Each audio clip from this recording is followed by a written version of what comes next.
Awesome. Sounds like there's a lot to keep you busy there, Samantha, and obviously massive congratulations on moving into the new role. That sounds super exciting. When you're thinking about sort of metrics or signals that you're relying on from a performance marketing point of view, thinking maybe across channels, would you say there's like one metric or signal that sort of stands out above the rest as something that you really look at as the one that really sort of dictates your performance? Yeah, I guess because I sit in the direct consumer team, our Mm, main metrics and KPIs are revenue, ROAS, and profitability.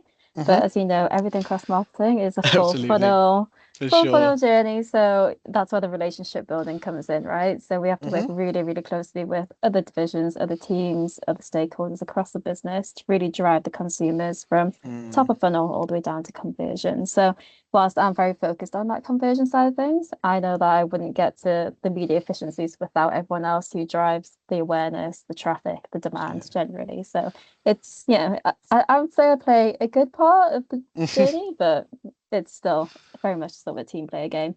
Sounds like collaboration is really key, right? And I think that's obviously something that's super important. And I guess thinking about sort of the multi-channel nature of your role and thinking about obviously that, then bringing in the cross collaboration, what's one thing that you think brands are maybe still getting wrong when it comes to managing multiple sales channels? Is there any tips there for what people can be doing to improve on that side of things?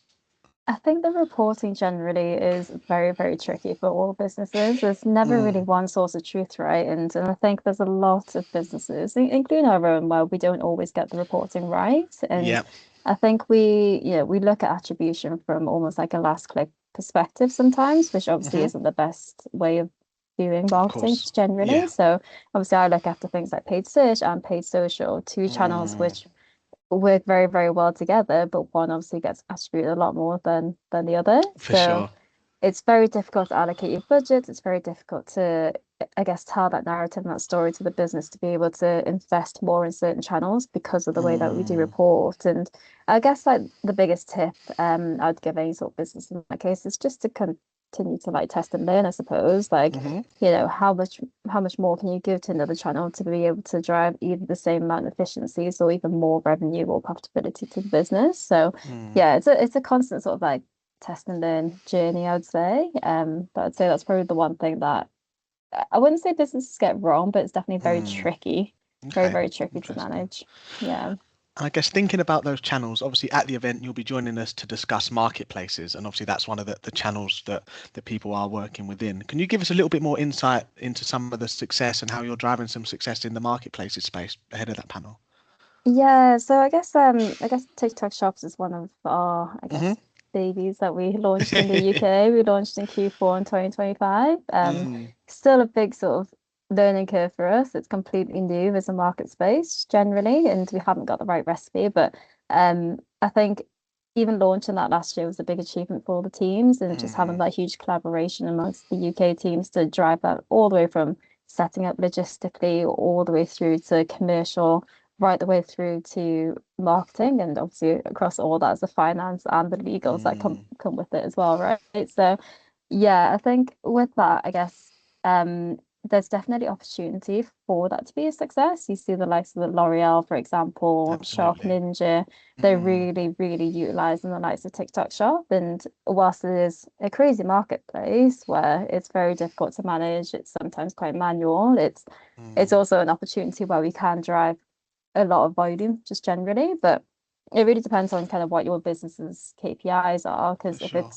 it's not profitable, for example, it's would we still use that marketplace Mm, versus what we've got at the moment? So there's always that sort of test and learn that we've always got to do and weigh up the yeah. pros and cons of everything that we do across the business. But yeah, it's definitely an opportunity which is currently untapped, but we're tapping into it. Exciting. I guess I suppose it really sort of depends. Different channels, sometimes there's different objectives from them, right? It's not necessarily always the same thing. Sometimes it can be exposure and testing stuff on new places. And I know that's something I've heard a lot of with TikTok and TikTok Shop, for example, as an area where people are testing new avenues. So that sounds really exciting. And I guess thinking obviously more broadly about the event, Samantha, and obviously the eTail UK in Manchester, 300 retailers on site, mid-market to enterprise, is going to be super exciting. There's some really great topics and speakers. What are you most looking forward to about coming and bringing the UK retail community together at the event? Is there anything that you would say you're most excited about for joining us this summer? I think with any of these events, like I'm always excited to hear what other people bring to the table as well, because Mm, we see it as, Samsung is a large business. We kind of just crack on and do what we need to do. Hmm. And I think we can probably learn a lot from like other businesses and other people with their experience as well. And because I do look after 16 different European subsidiaries, Mm. they are all of different sizes, of different cultures, of different natures. It's kind of Yep. like, really sort of working and hearing people speak about their experiences is really beneficial for I guess what I currently do at the moment, and Mm. really being able to apply what people do across their business to what I could maybe do at Samsung as well. So yeah, I guess it's just learning um from like other people's experiences. That's what I'm most excited for. Absolutely. That, yeah, I guess shared learning, shared experiences across multiple sectors and verticals as well, right? We've got yourselves, and then you can be looking at what people are doing in the fashion space and in the hardware and the homeware space, and comparing and contrasting. I think with the amount of people we've got on site, it serves as a great opportunity for that. But look, Samantha, I'd like to say a massive thank you for taking some time out of a busy schedule to join us for this. Really looking forward to hearing more from you on site in Manchester this June. Thanks. Take care. Yes, and thank you.